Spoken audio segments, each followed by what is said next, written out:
얘들아, 오늘 우리가 할 내용은요, 호르몬 세 번째 이야기로, 오늘은 항상성 유지에 대해서 한번 해보도록 하겠습니다.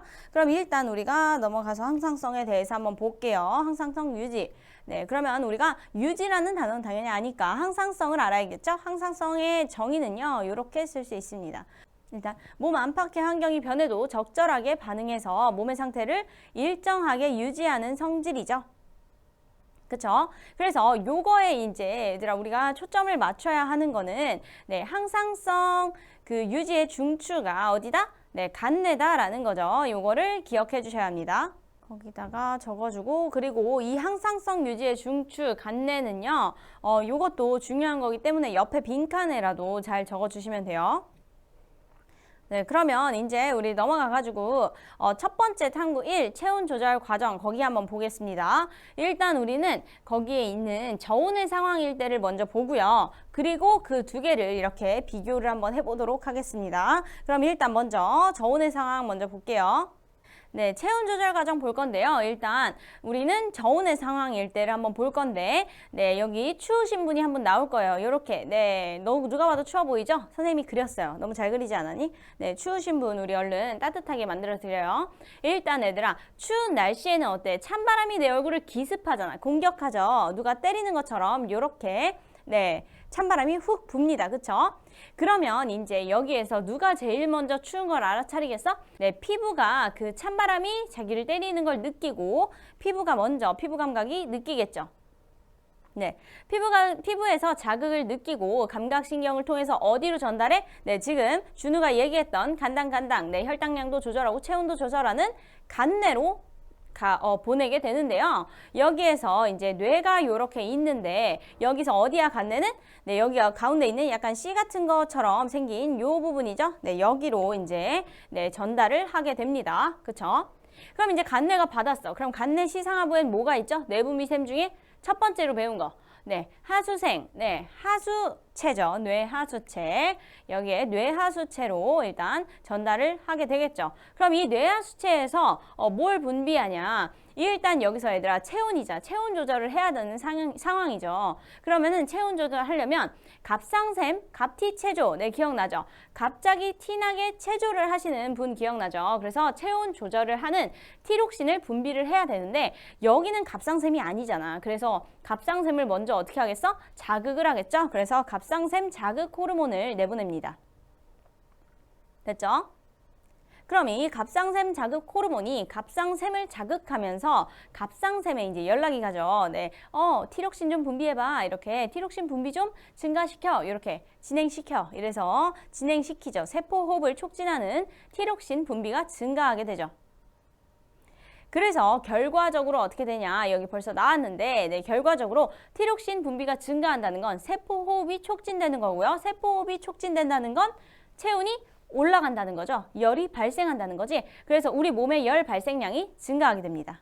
그래서 이렇게 적어주시고요. 열 발생량이 증가하게 된다.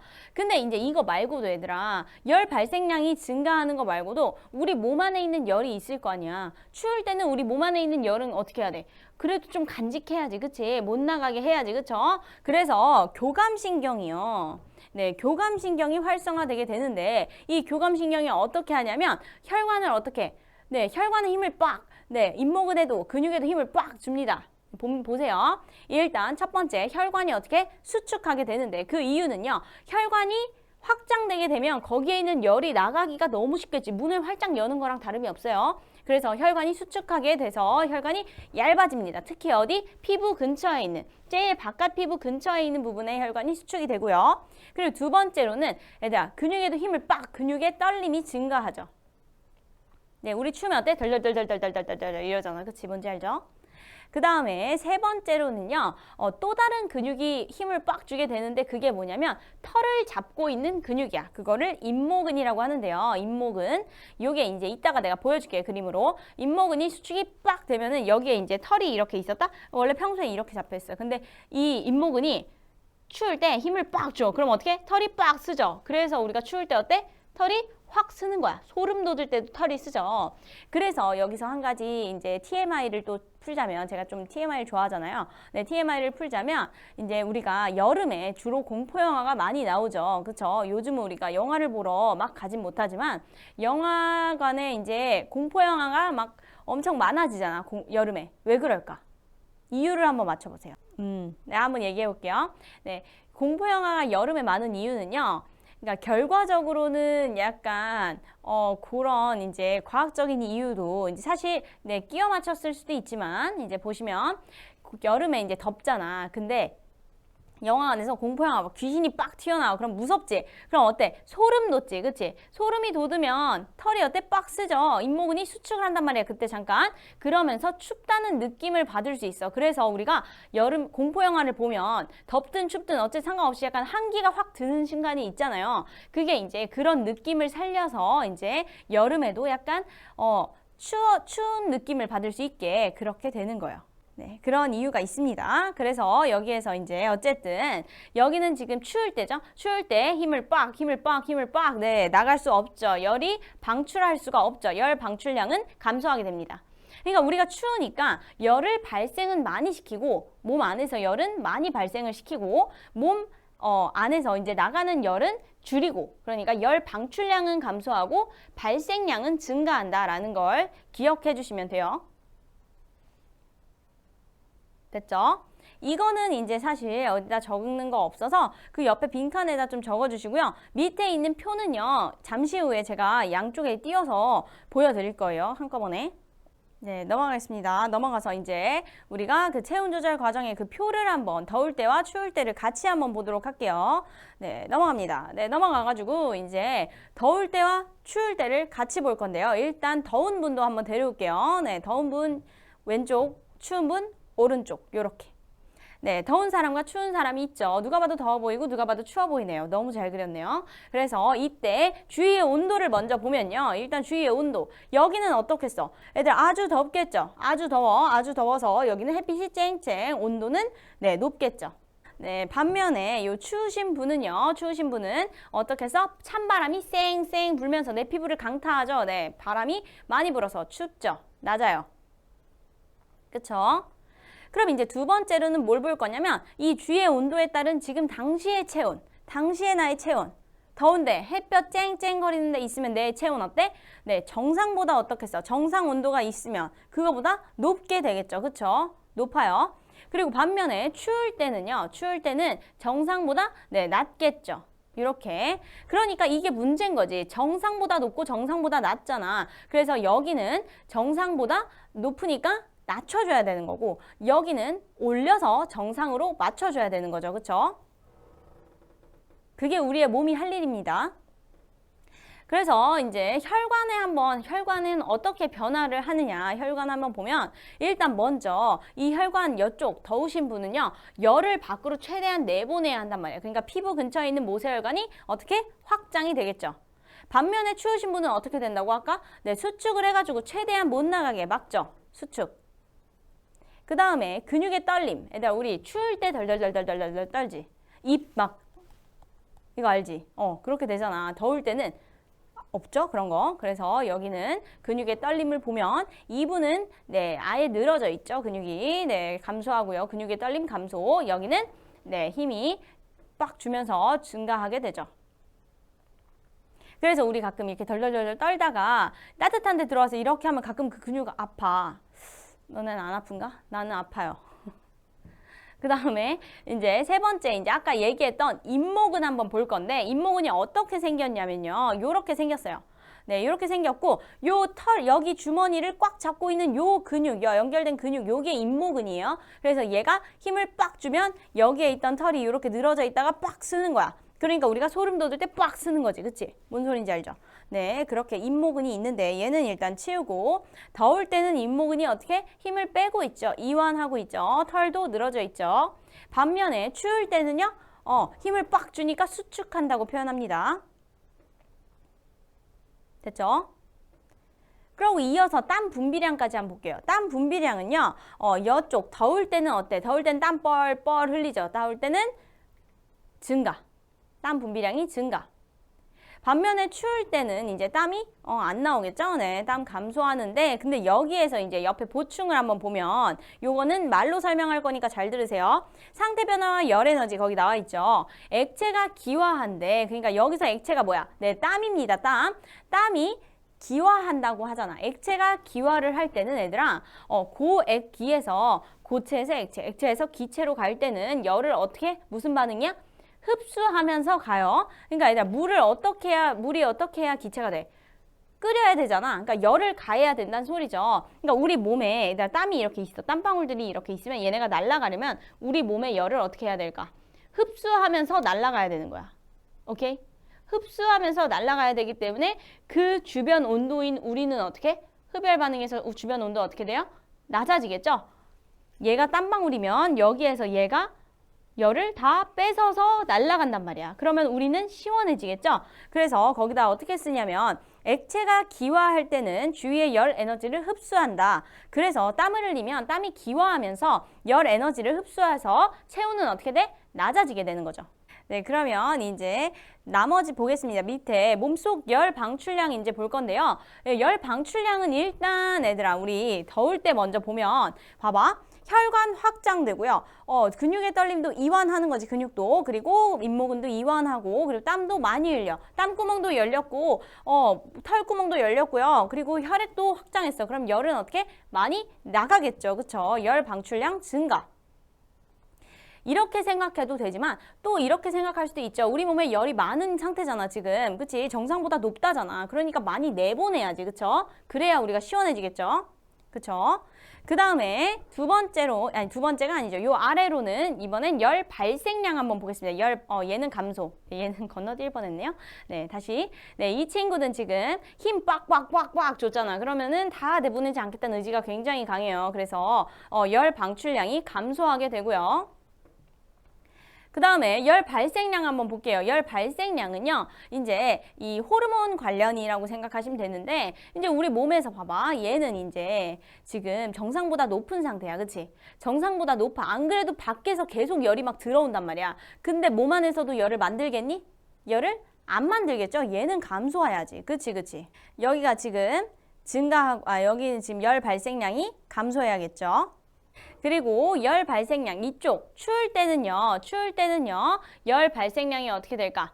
열가 증가하겠죠? 얘는 증가. 그러니까 밖에가 추우니까 안에서라도 열을 많이 만드는 거죠. 근데 이거를 이제 어떻게 만들게 되냐면 이제 갑상샘이 이제 그 역할을 좀 담당을 하는데 이 갑상샘에서 뭐가 나와? 갑티체조. 네, 티록신이 나오죠. 티록신. 그래서 여기에서 티록신 분비는 어떻게 되냐면 얘는 지금 열 발생량이 감소한다고 했잖아. 근데 이 열 발생은 세포 호흡이 주로 촉진을 한단 말이에요. 그렇죠? 세포 호흡이 촉진되면 열이 발생하고 이 체온이 올라가게 되는데 여기서 열 발생량이 줄었으니까 당연히 티록신은 분비가 덜 돼야겠죠. 티록신 분비 감소. 오케이. 그리고 이쪽은요. 갑상샘 역할이 어떻게? 얘는 지금 열 발생 많이 해야 돼. 그럼 티록신 어떻게? 분비가 많이 돼서 체온이 올라가야겠죠? 티록신 분비가 증가하게 되죠. 그러고 이제 여기에서 요 열 방출량부터 요 갑상샘까지 여기가 좀 중요하죠. 여기가 중요합니다. 이렇게 세 가지는. 알겠죠? 특히나 요 열 방출량, 열 발생량은요, 뭔가 말이 좀 비슷한 느낌이잖아. 그래서 많이 헷갈리니까 여기 주의하고. 그리고 갑상샘은요, 호르몬, 지금 우리가 호르몬을 배우고 있으니까 당연히 중요하겠죠? 그래서 요거 이제 마지막 거는 세포호흡인데요. 여기 보면, 왜 안 뜨죠? 네, 마지막 건 세포호흡인데, 티록신 분비가 감소했어. 그럼 세포호흡을 촉진하는 티록신이 감소하니까 세포호흡도 감소되겠죠? 그쵸? 얘 감소. 반면에 이 친구, 얘는요, 티록신 분비가 증가했어. 얘는 세포호흡을 촉진하는 애야. 그러면 얘는 증가하겠죠. 그래서 열 방출량하고 열 발생량부터 티록신 그리고 세포호흡은 다 반대라고 생각하시면 돼요. 여기 감소, 얘만 증가야. 요렇게 반대야. 그리고 여기도 감소, 그 다음에 얘는 다 증가죠. 얘 이렇게 반대죠. 그래서 이렇게 기억을 하시면 됩니다. 네, 요렇게 일단 이렇게 정리를 이렇게 정리를 해봤고요. 그럼 이제 어떻게 되겠어? 지금 이분은 정상보다 높았잖아. 그러니까 온도가 지금 다 낮춰지는 방향으로 간 거고요. 그리고 여기는 정상보다 낮았으니까 다 올려주는 방향으로 갔죠. 그래서 결과적으로 두 분 다 이렇게 덥고 추웠지만 네, 이렇게 편안해지게 되는 거죠. 온도가 낮아져서 정상이 되고 여기는 온도가 높아져서 정상이 됩니다. 됐죠? 그림이 너무 찰떡이지 않니? 네, 이렇게 정리할 수 있습니다.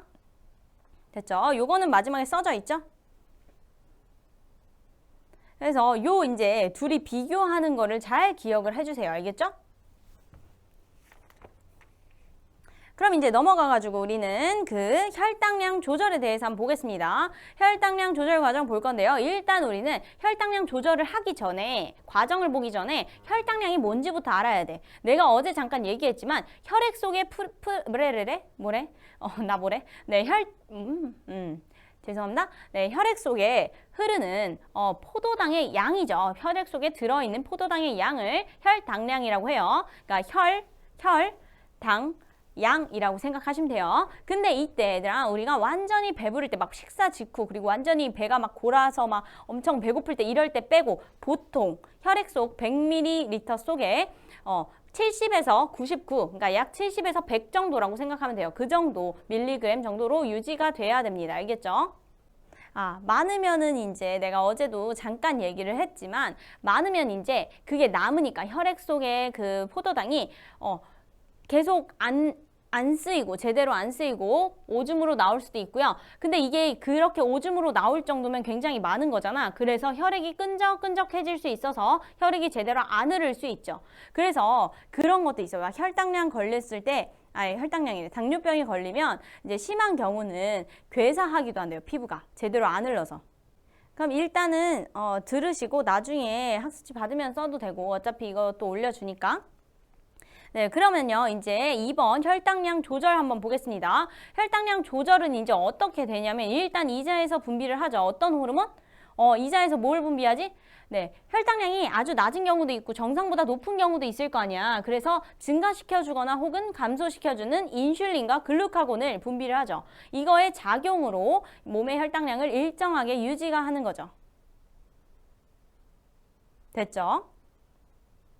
그리고 방금 얘기했듯이 이때 이자에서 분비되는 호르몬의 그 역할, 각각의 역할을 보면 일단 인슐린은 어때? 이인감이야, 이인감. 네, 이자에서 인슐린은 혈당량을 감소시키고요. 그쵸?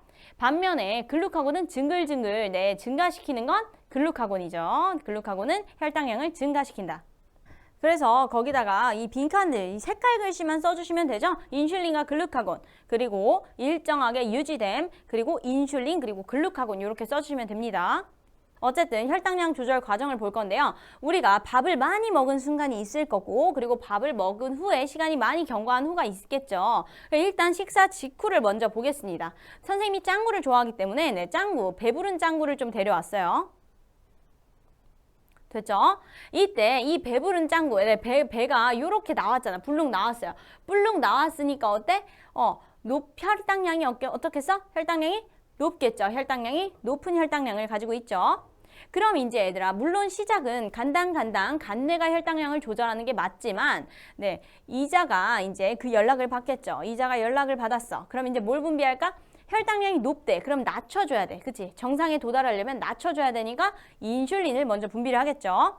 그럼 이 인슐린이 두 가지의 작용을 하는데요. 일단 애들 봐봐. 혈액 속에 혈액 속에 포도당의 양이 많은 거잖아. 지금 혈당량이 높다는 건. 그쵸? 그래서 이 포도당의 양을 줄여주려면 이 포도당을 어디로 일단 보낼까? 우리가 밥 먹으면 어때? 힘이 나죠? 밥 먹으면 힘이 나. 그 이유는 밥 먹었을 때 에너지가 생기니까. 그래서 이 많은 포도당을 일단 조직세포로 보내버립니다. 조직세포로 보내서 포도당을 조직세포의 흡수를 촉진하도록 흡수를 많이 하도록 포도당 흡수를 촉진하죠. 조직세포의 포도당 흡수를 촉진하고요. 그러면 그 조직세포에서 포도당을 받으면 이 세포에서는 세포 호흡을 통해 에너지를 빨리빨리 만드는 거지. 그래서 우리가 밥 먹으면 힘이 불끈 나는 거죠.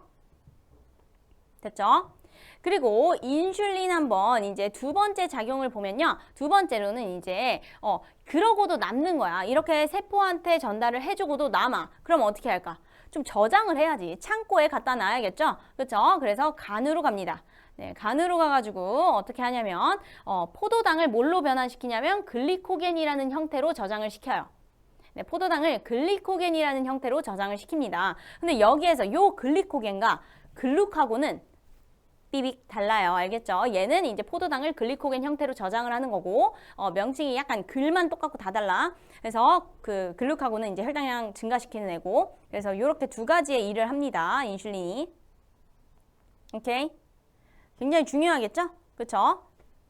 그 다음에 이제 봅시다. 식사 후에 시간이 경과했을 때 한번 볼게요. 식사 후에 시간이 경과하면요. 이제 어떨까? 네, 식사 후에 시간이 경과했을 땐 이제 배가 고프겠죠. 그쵸? 이미 다 끝났어. 이제 다 저장하고 이제 포도당이 많이 부족해. 그럼 이제 어떻게? 혈당량이 낮은 혈당량을 갖게 되겠죠. 배고픈 짱구. 그쵸? 그러면 혈당량이 낮잖아. 그럼 정상에 도달하게 하려면 어떻게 해야 될까? 증가를 시켜줘야겠죠? 그래서 혈당량을 증가시키는 징글징글 글루카곤을 데려옵니다. 됐죠? 그럼 이 글루카곤이 얘들아 봐봐. 지금 세포로 가서 뺏어올 수는 없어. 왜냐면 얘네는 다 썼거든. 오케이? 포도당을 흡수를 촉진했고 얘는 이제 세포호흡을 통해서 이 포도당을 다 썼단 말이야. 그러니까 얘한테 가도 받아낼 게 없는 거야. 그럼 어디로 가야 될까? 저장 창고로 쓰였던 간으로 갑니다. 쳐들어가, 간으로. 네, 간으로 쳐들어가서 이제 뭘 뺏어와요? 네, 글리코겐을 다시 포도당으로 변환을 시키는 거죠. 오케이? 이렇게 글루카곤은 요 역할만 합니다. 그래서 간으로 쳐들어가가지고 글리코겐, 저장되어 있던 글리코겐 형태를 다시 포도당으로 바꾸는 거죠.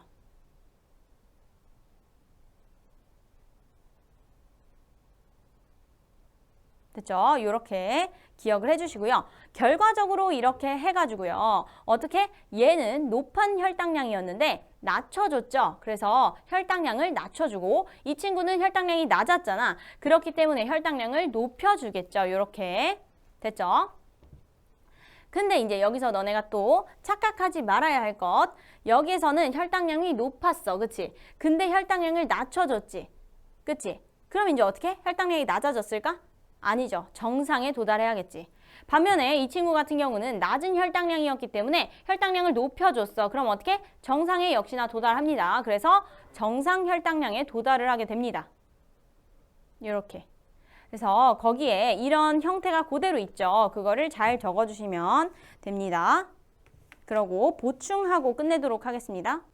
넘어갑니다. 네, 넘어가서 이제 보충 한번 볼게요. 혈당량이 일정해야 하는 이유에 대해서. 일단 포도당은 뭐라 그랬지? 네, 세포로 가가지고 세포 호흡을 하면 에너지로 쓰인다고 그랬지. 그래서 에너지원이라고 볼 수 있는데요. 그쵸? 근데 만약에 이 혈당량이 일정하지 않다면 이 포도당이 세포로 공급이 원활하게 되지 못해서 우리가 에너지를 제대로 얻을 수가 없는 거야. 근데 또 너무 많으면 안 돼. 그래서 너무 낮을 때는요. 일단 세포가 생명활동에 쓰이는 에너지를 충분히 얻을 수 없게 되는 거고요. 그리고 너무 많을 때는 어디? 오줌에 포도당이 섞여서 나온다고 했죠. 포도당이 과하게 높으면 오줌으로 포도당이 빠져나가는 당뇨병에 걸릴 수 있다. 그럼 다음 시간에 만나요. 안녕.